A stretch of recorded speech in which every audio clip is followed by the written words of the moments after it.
Hello, welcome everyone. So we are here analyzing and talking about the tier 11 Leopard 120, which is the only tier 11 I have for now. I only purchased it because I noticed I had already the experience from the Leopard 1. And since I am such a big fan of this tank, Leopard 1, I was really interested into Leopard 120. I was really interested in seeing how Leopard 120 upgrades or not Leopard 1. As you saw in my other videos, we're gonna go with the first thoughts as start. So let's jump into it. When I think of Leopard 120, the first thing that comes to mind after playing it for 81 battles, as you can see, the jewel of this tank is the HE round, guys. I really have a lot of fun shooting the 110 penetration HE explosive. These rounds can wreck tier 9s from the sides, most of them.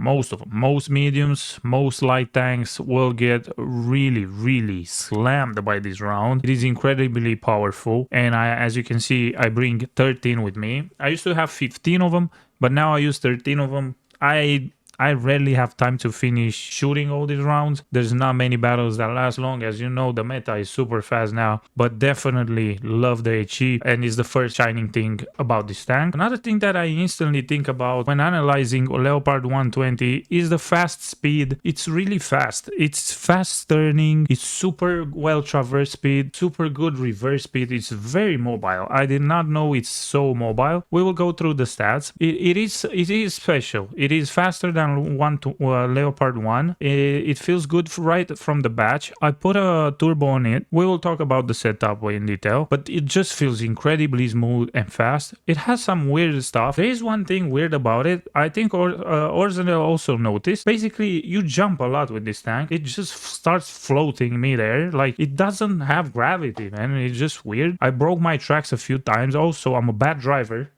But still, it is not easy to control sometimes when you jump. Pay attention to it. Those are the good parts that come to my mind. Regarding the bad parts, it is not a very good tank. I am super disappointed that this tank has hits. Not because it's not good. It's 340 pen whatsoever. It's just it's 1000 shell velocity. This tank does not have armor. It does have a lot of mobility, but it's super big. This tank is bigger, right, than the Leopard 1. It just feels like you always get hit. It feels paper as usual. Sometimes you bounce at range, some APCRs if they shoot you here, but it's not a tank that you rely on armor at all, and you kind of want to stay at range. And the fact that it has hit with just 1000 shell velocity, it's one of the things that throws me off.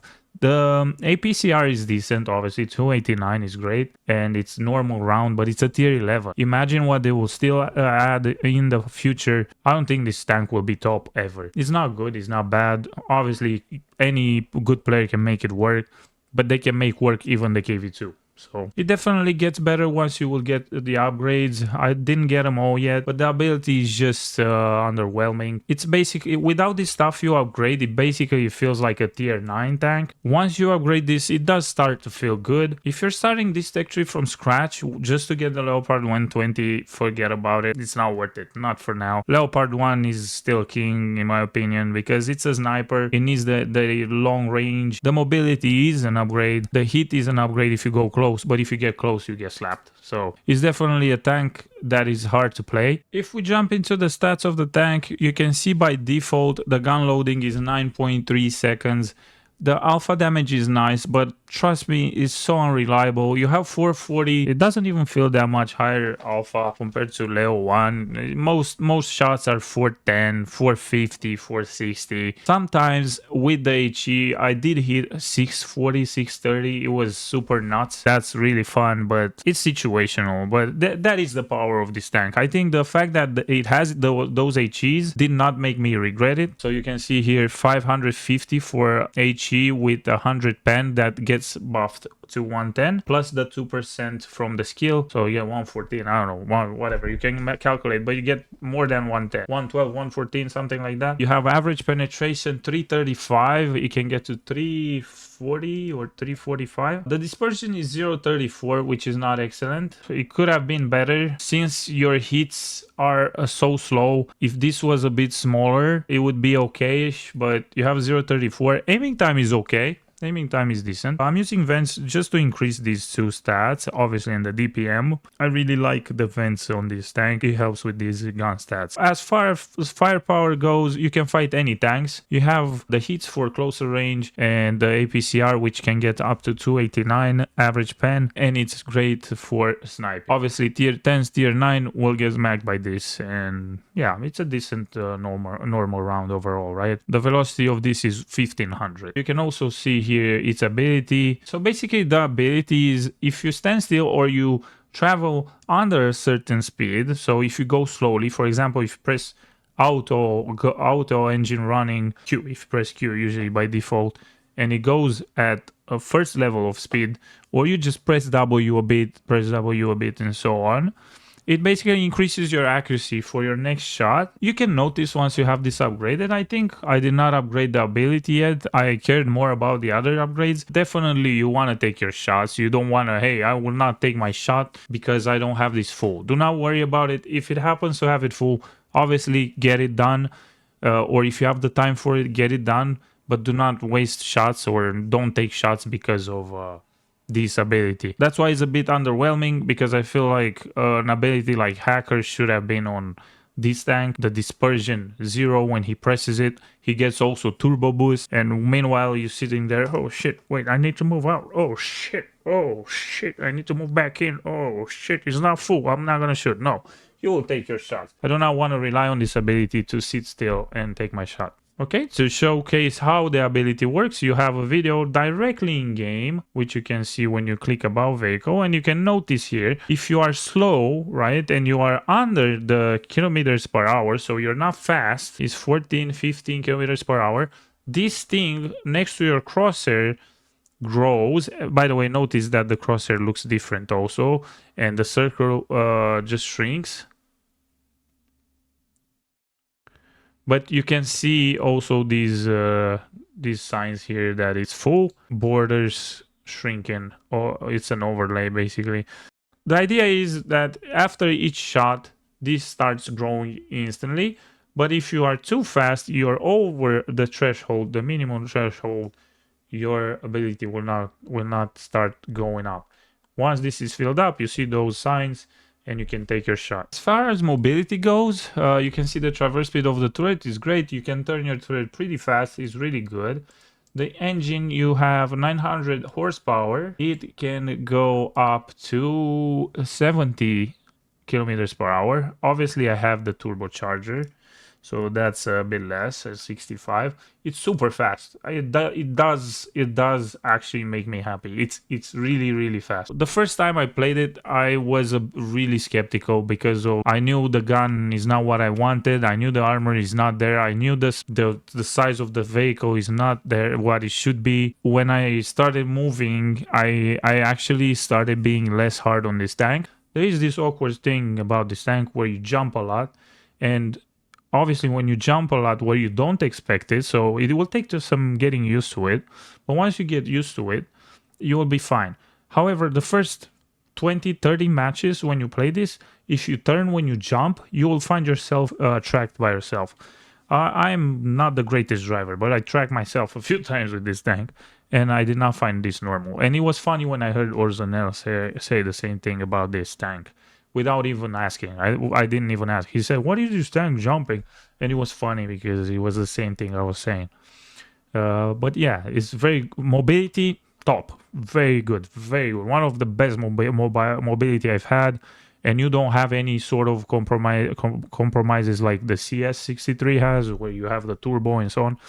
This thing shines when it comes to mobility. Regarding armor, what armor? There's armor?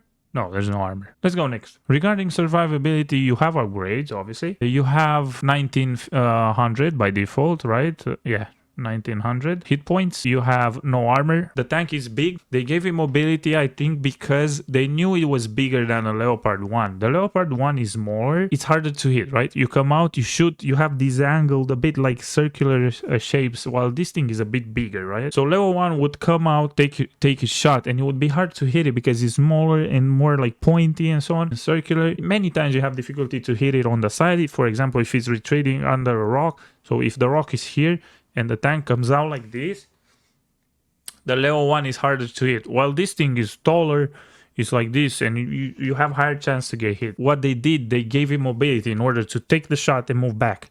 The reverse speed is insanely good. 26 kilometers per hour. Reverse, crazy. If you get used to it and make it work survivability wise, it's okay. I do think it should get more hit points or more armor. You cannot rely on hit points and armor to use your hit and go brawl. You, however, get the mobility, which once you get used to it, you can brawl because you get sneaky and just slap their asses, you know? Come out, slap their asses. When it comes to concealment and spotting, it's decent. Obviously, it's a Leopard. It has camo, you can take your shots. It also, the view range is good. I found myself spotting some tanks in awkward ways. It's reliable, very good on that side. There's nothing shining about this. It's not like a diamond of this tank. However, it's a tier 11 and we don't know much yet. We only have one light tank. We don't know how good this is. Because if they will release a Manticore tier 11, this camo might not be that good, you know? For now, we're at start. So we can't really say if these are really good yet. But they are good for the meta right now because you get a lot of tier 10s. Let's jump in for the equipment. So for the equipment, I went rammer. You do have 9 seconds reload, so it does help a lot. Second thing I recommend is the vents, because you want this upgrade. The reason I took vents is this. I wanted to not rely too much on weighting my dispersion, but I did not want improved aiming either, because I feel like the vents would be more profitable since all the other boosts too, aside from just this aiming time and just the dispersion. Yeah, it does feel great, and I feel like with all the field upgrades you get for this tank, together with the vents, it does complement and it just stacks up pretty good. And it makes overall the tank feel really good for me. The turbocharger is a choice because I think the tank is too big. It's not a true sniper as Leopard 1 is. And being a tank where, as I said, you want to play medium range, in my idea, I think the turbocharger helps a lot because of this. You come in, take your shot, bam! They don't even have time, right? That's why I went for it. But it's probably not the best choice. You don't need it. It's not a tank that is slow. This is not the reason I took it. That's why I want to explain. At the same time, vertical stab is also a waste for this tank because you have the ability, the passive ability, and at the end of the day, it's supposed to remove your dispersion a lot. And if you take the first stab and then you rely also a bit on the ability, it doesn't make any sense. It feels like, so it would be like I have this ability that passively reduces the dispersion and I'm supposed to also use the vertical stab, then it wouldn't make sense to my brain. If I were to get rid of the turbo, I would definitely go for hardening. If you need another choice, I would go for optics, maybe. The crew, let's talk about the crew. So as a standard, go for camo, go for brothers in arms, obviously go for aiming speed and turret traverse speed to increase your stats and get to 0.28 and 126. Aiming time goes insane. It's almost insane. It feels good. It feels good for the aiming time. But again, I have also the vent with 0.05 minus and chocolate. I went for off-road driving. Then I would go repair and reliable placement. You want to be careful with HEs. I did get slapped a few times by FV. This maybe you can save you. RTs hit you a lot since you are big. So reliable repairs will be my choice after this. Intuition, must have, I repeat, must have, because intuition will give you the ability to slap who makes a mistake with your HEs, because your HEs, remember, 110 pen, you can get 620 damage per hit, so lovely.